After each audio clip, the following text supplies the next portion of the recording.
Good morning. हम लोग समास पढ़ रहे थे, उसी को आगे बढ़ाएंगे।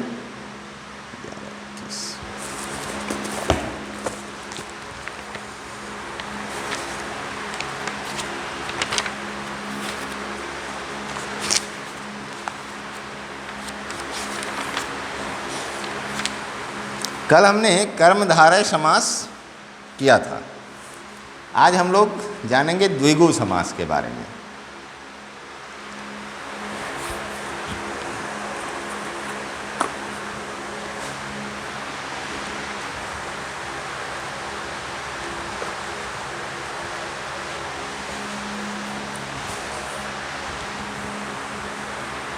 द्विगु समास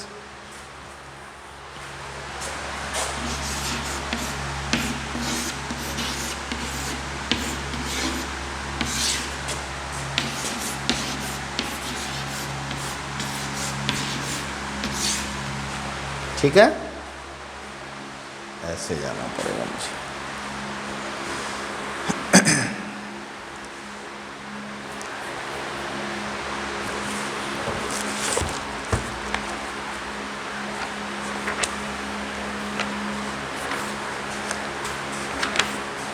मैं थोड़ा उदाहरणों के लिए इसको निकाल लेता हूँ।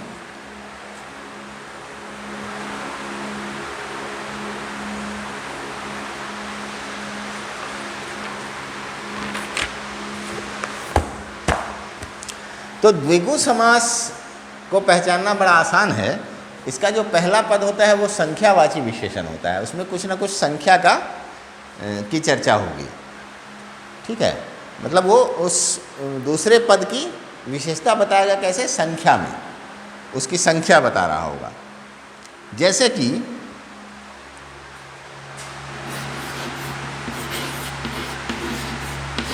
चवन्नी, चौराहा,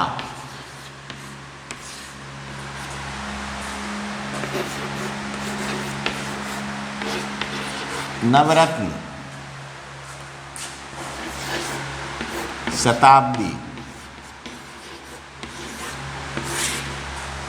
ठीक है, कहाँ चला गया?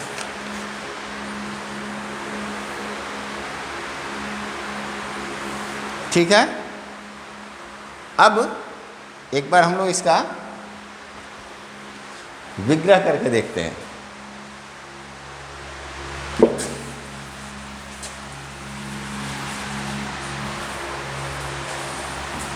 अब जैसे चवन्नी है, चवन्नी किसको कहते हैं? चार, पहले के समय में पैसे होते थे, आना उनको कहा जाता था। एक आना, दो आना, तो इसे चार आना मिला के चवन्नी उसको कहा जाता है। तो चार आनों का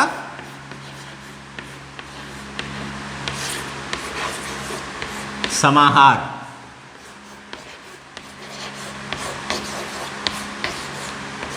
ठीक है, उसी तरह से चौराहा अगर है,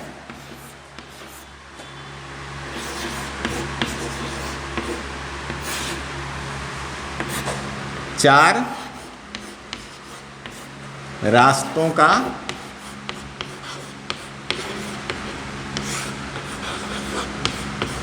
समाहार।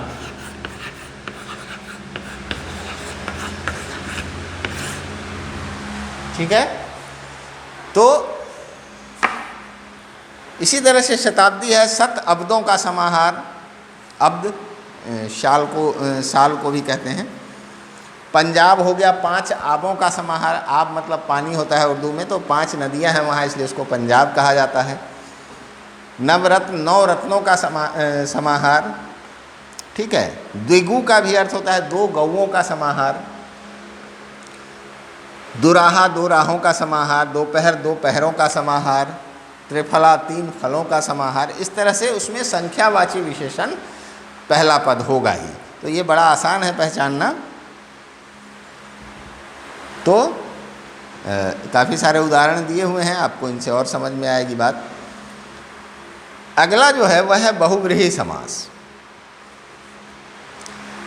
जहाँ पहला और दूसरा पद मिलकर किसी तीसरे पद की ओर संकेत करते हैं, वहाँ बहुव्रीहि समास होता है। अब आपको याद करना होगा,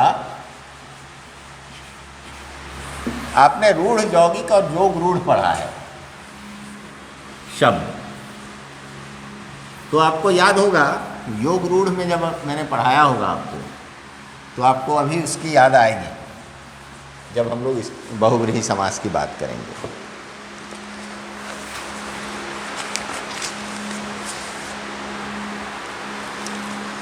बहुव्रीहि समास में हो गया कि दो पद मिले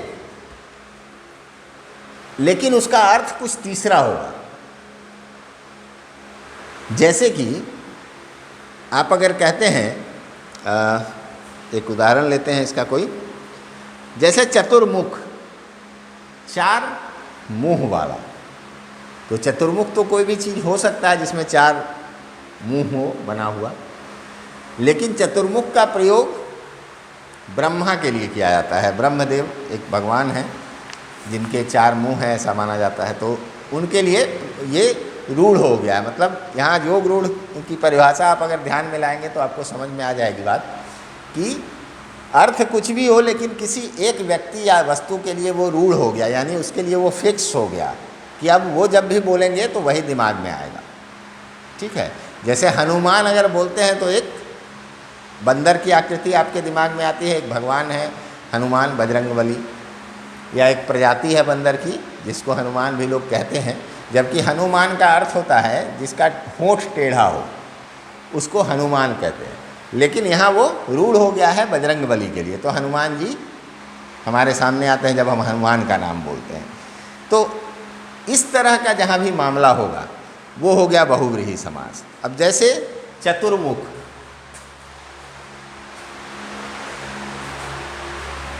अच्छा मैंने लिखा ही नहीं,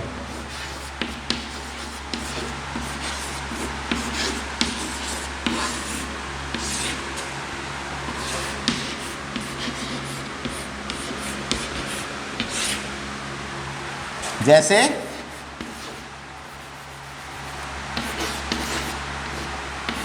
चतुर्मुख,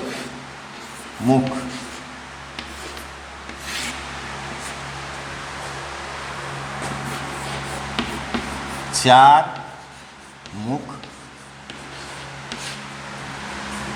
हैं जिनके,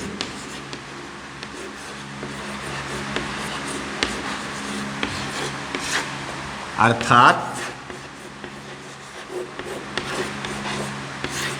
ब्रह्मा।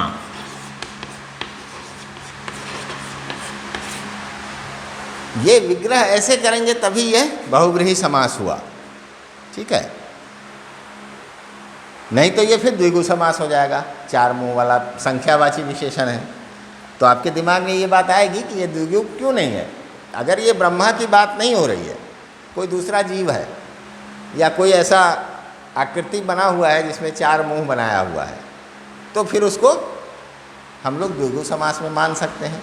लेकिन जब तीसरे की बात ये कर रहा है, उसका संकेत किसी तीसरे पर है, चार मुंह हैं जिनके अर्थात ब्रह्मा, तो वहाँ पर ये बहुव्रीहि समास हो गया। इसी तरह से चक्रधर, अब मैं एक चक्र बना के या कोई चीज़ लेके उंगली में धारण कर लूँ या हाथ में पकड़ लूँ तो मैं भी चक्रधर हो गया। लेकिन नहीं, जब आप चक्रधर बोलते हैं तो चक्रधर श्री कृष्ण या विष्णु भगवान के लिए रूढ़ है, ये उनके लिए ही प्रयोग में आता है। जैसे दशानन रावण के लिए ही प्रयोग होता है। अगर 10 मुंह वाला कोई भी आकृति मैं बना दूं तो उसको दशानन कहेंगे, लेकिन उसका अर्थ कोई भी रावण ही समझेगा, क्योंकि परंपरागत रूप से वो रावण के लिए प्रयोग होता चला आया है। तो ऐसे जो भी शब्द हैं, जैसे चक्रधर हुआ तो चक्रधर चक्र को धारण करने वाला अर्थात कृष्ण या विष्णु, तो वो बहुव्रीहि समास हो गया। मेघनाद, अब मेघ के जैसा गर्जना करने वाला कोई भी मेघनाद कहला सकता है, लेकिन परंपरागत रूप से रावण का एक पुत्र था जो कि मेघ के समान गर्जना करता था, इसलिए उसका नाम मेघनाद था। तो मेघनाद बोलते ही हम उसका अर्थ वही समझेंगे, तो ये भी बहुव्रीहि समास है। इसी तरह से घनश्याम, घन के समान श्याम काला, तो वो कृष्ण के लिए प्रयोग होता है, मेघ के समान काले थे कृष्ण। इसी तरह से अब इसमें है कनफटा, कान है फटा जिसका, फकीर को कहा जाता है ये। कमल नयन, कमल जैसे नयनों वाला, आँख जिसके कमल के समान है, तो किसी को भी आप कह सकते हैं, लेकिन परंपरागत रूप से ये राम के लिए प्रयोग होता है। गजानन, गज जैसे आनन वाला, यानी गज जैसा जिसका मुंह है, हाथी जैसा जिसका मुंह है, तो ये गणेश के लिए ही प्रयोग होता है।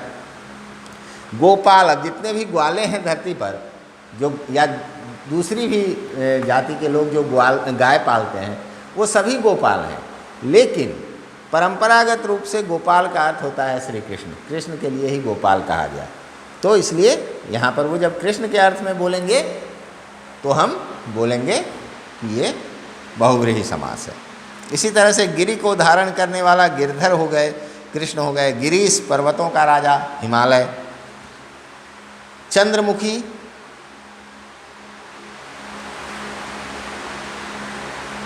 चंद्रमा के समान मुख वाली। तो ये अब यहाँ पर थोड़ा सा आपको लगेगा कि यहाँ क्यों है, यहाँ तो इसका अर्थ कोई विशेष नहीं लग रहा है, लेकिन इसमें विशेष यह है कि आप सामान्य लोगों की जब बात करेंगे तो नहीं कहेंगे ना कि सभी चंद्रमुखी हैं।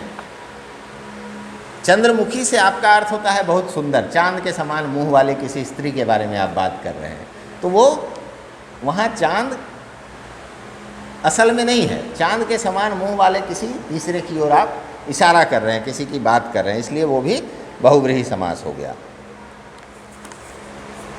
इसी तरह से है चक्रपाणी, चतुर्मुख, जितेंद्रिय, जिसने अपनी इंद्रियों को जीत लिया है, ऐसा कोई विशेष ही होगा, इसलिए ये बहुव्रीहि समास है। तीव्र बुद्धि, कोई बहुत तेज बुद्धि वाला है तो उसको अगर हम संकेत उसके ऊपर कर रहे हैं तो वो हो गया, ठीक है। इसी तरह से और भी बहुत सारे उदाहरण हैं। एक पशु विशेष है बारहसिंघा, बहुत जो कंजूस आदमी होता है उसको मक्खी चूस कहते हैं लोग, असल में तो वो मक्खी को रोज़ नहीं चूसता है। मृगनयनी, जिसकी आँख हिरण के जैसे हो, वैसे स्त्री को मृगनयनी कहते हैं, तो ये भी किसी विशेष को ही कहते हैं। लंबा है उदर जिसका, लंबोदर, यानी पेट बहुत लंबा है उनका, तो ये गणेश के लिए प्रयोग होता है। षडानन, ऐसे तो जो आकृति बनाते हैं हम षटकोण वगैरह, उस तरह का कुछ षडानन बना दें 6 मुँह वाला, लेकिन ये कार्तिकेय के लिए प्रयोग होता है जिनके 6 मुख हैं। तो इस तरह से जो परंपरागत रूप से चला आ रहा है किसी विशेष के लिए, वैसे समस्त पद को हम लोग बहुव्रीहि में रखते हैं। नहीं तो इसमें आपको द्विगु का भी दिखेगा, कर्मधारय का भी दिखेगा, तो ये चीज़ समझना है। वो आगे हम लोग समझेंगे भी, आपकी किताब में भी है बहुव्रीहि और कर्मधारय में अंतर, बहुव्रीहि और द्विगु में अंतर, ये सब चीज़ें हम लोग समझेंगे आगे चल के, ठीक है। पहले एक बार हम लोग या इसी को समझते हैं आज। तो बहुव्रीहि और कर्मधारय में क्या अंतर है?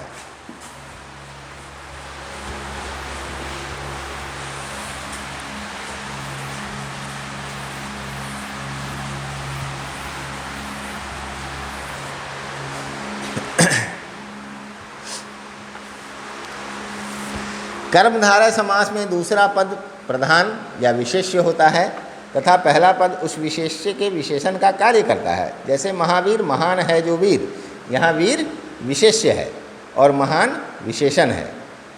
दोनों पद मिलाकर किसी तीसरे पद की ओर संकेत करते हैं, जैसे महान बहुव्रीहि समास में ये होगा। अब जैसे मैं बताता हूँ आपको यही चीज़।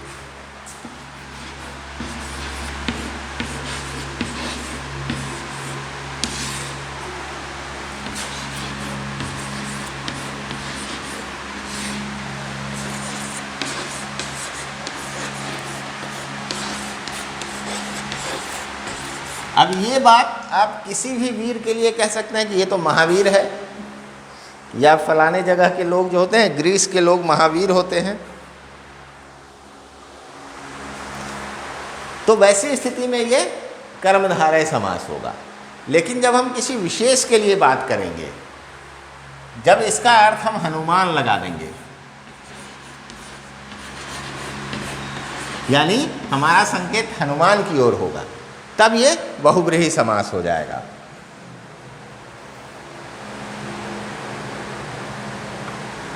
चीज़ें वही रहेंगी, लेकिन जब आप सामान्य बात कर रहे हैं वो जब पूरा वाक्य होगा तो उसमें आपकी समझ में बात आएगी कि जैसे आप कहेंगे ग्रीस के लोग महावीर होते हैं, या किसी गांव के लोग सब पहलवान ही हैं तो सब महावीर होते हैं, ऐसा जब आप बोल रहे हैं तो इसका मतलब है आप एक सामान्य बात कर रहे हैं, किसी विशेष के बारे में नहीं कह रहे हैं, तो वहाँ पर वो कर्मधारय समास हो गया।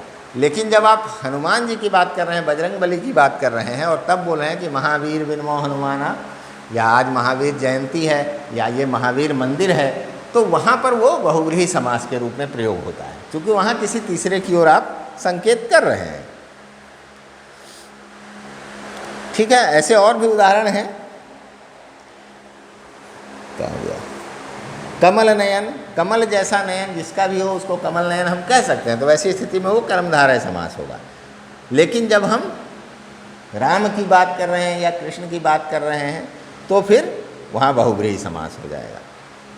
महान है जो आत्मा, सीधे अगर किसी कोई अच्छा व्यक्ति है जिसकी आत्मा महान है, मतलब वो महान कार्य करता है, तो वहाँ पर आप महात्मा उसको कहते हैं, तो ये कर्मधारय समास हुआ। लेकिन आप महान है आत्मा जिसकी, जिसकी अर्थात किसी खास के बारे में आप बात कर रहे हैं, तो जैसे महात्मा गांधी को महात्मा कह रहे हैं, तो वैसी स्थिति में वो बहुव्रीहि समास हो गया, क्योंकि वो तीसरे पद की ओर संकेत कर रहा है। उनका नाम असल में महात्मा नहीं था, लेकिन आप उसको वो नाम दे रहे हैं। तो विग्रह के अंतर से ही कर्मधारय और बहुव्रीहि में आप अंतर स्पष्ट करें, मतलब उसका जो विग्रह करेंगे उससे ही आप कर्मधारय और बहुव्रीहि में अंतर समझ पाएंगे। इसी तरह से बहुव्रीहि और द्विगु समास में अंतर है।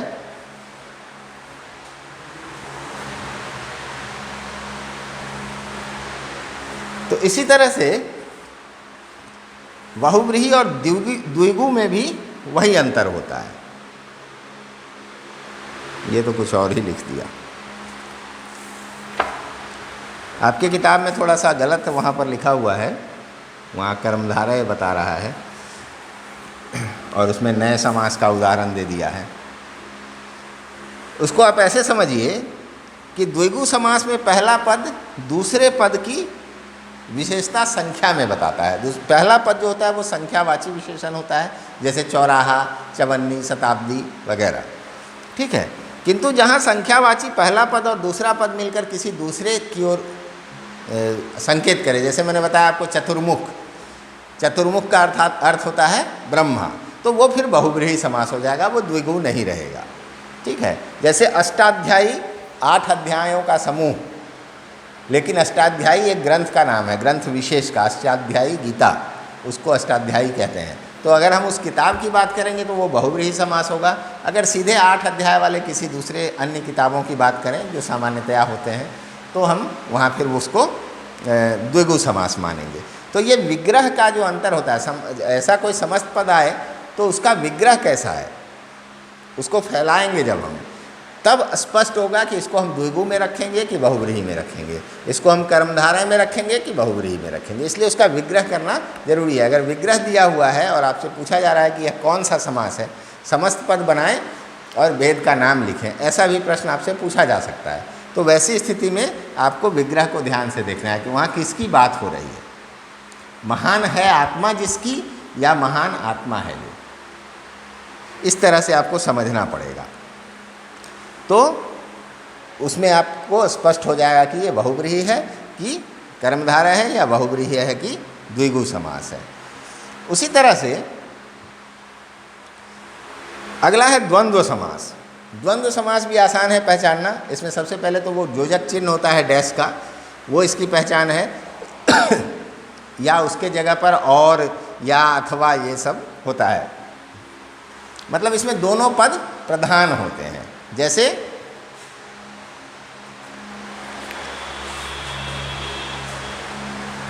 सबसे पहले द्वंद्व का जो अर्थ हुआ वो समझिए। द्वंद्व का मतलब होता है एक तरह की लड़ाई या एक तरह की क्या कहेंगे उसको, प्रतियोगिता की भावना। तो द्वंद्व युद्ध, आमने सामने कह लीजिए उसको। तो दो लोग अगर आमने सामने एक ही तरह के हैं, तो उस स्थिति में जैसे आप माता पिता,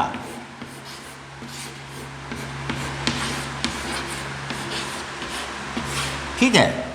तो इसको अगर हम विग्रह करके लिखेंगे तो क्या लिखेंगे? माता और पिता। ठीक है, तो यहाँ पर ये लोप है और इसके बदले ये चिन्ह आ गया। तो ऐसी स्थिति में अब हम यहाँ ये देखेंगे कि इसमें प्रधान कौन है। तो माता भी प्रधान और पिता भी प्रधान ही है, दोनों का समान महत्व है, यहाँ दोनों को एक साथ कहा जा रहा है। तो ऐसी स्थिति में कोई किसी से कम महत्व का नहीं है। तो ऐसे जो समास बनते हैं, ऐसे जो समस्त पद बनते हैं, उनको द्वंद्व समास कहेंगे। जैसे गंगा जमुना, भूख प्यास, हानि लाभ, स्वर्ग नरक, ऊंच नीच, अपना पराया, माँ बाप, रात दिन, गुल्ली डंडा, हम तुम, घर बाहर, आजकल, ये सब जिसमें और या अथवा ये इसका लोप हो। तो वैसी स्थिति में दोनों पद प्रधान होते हैं और इनको द्वंद्व समास कहते हैं। अंतिम जो है छठा, वो है अव्ययी भाव समास। अव्ययी भाव समास में पहला पद प्रधान हो और वह अव्यय हो। अव्यय आपने पढ़ा है, जिसमें किसी तरह का विकार उत्पन्न न हो और उसके जोग से जो समस्त पद बने वह भी अव्यय बन जाए। जो समस्त पद बने वह भी अव्यय हो जाए, उसमें भी लिंग वचन कारक पुरुष आदि के कारण कोई विकार उत्पन्न नहीं हो। तो वैसे जो शब्द होते हैं उनको अव्ययी भाव समास कहते हैं। जैसे कि यथाविधि, बेकाम, यथासंभव, दिनों दिन, यथोचित, कानों कान, प्रतिमास, निस्संदेह, और भी होगा उदाहरण इसमें बहुत सारा आपकी किताब में। भरपेट, रातों रात, आ समुद्र, आ मरण, आ जीवन, आ जन्म, ये सब जो हो गए ये अव्ययी भाव समास हो गए। इनका पहला पद अव्यय होता है, वो प्रधान होता है। और जैसे जन्म से लेकर आ जन्म, तो यहाँ बात हो रही है कब से, तो वहाँ प्रधान क्या है? आ। तभी आपको पता चल रहा है कि ये जन्म से लेकर कहा जा रहा है इसमें। और वो जब मिलकर एक समस्त पद बना तो वो भी अव्यय बन गया। तो इसलिए इसको अव्ययी भाव, जिसमें अव्यय का भाव हो, वैसे समास को अव्ययी भाव समास कहते हैं। ठीक है, आज इसको इतना ही रखते हैं, फिर इसमें अभ्यास वगैरह की बातें हम लोग अगले क्लास में करेंगे। आप लोग भी इसको ठीक से एक बार पढ़िएगा, अभ्यास कीजिएगा, जो भी इसमें दिक्कत है उसको नोट कीजिएगा, जिसको अलग से मैं बताऊंगा कैसे पूछना है, तब आप मुझसे पूछिएगा। तो इस तरह से ये पूरी तरह से आपकी समझ में आएगा। चलिए, धन्यवाद।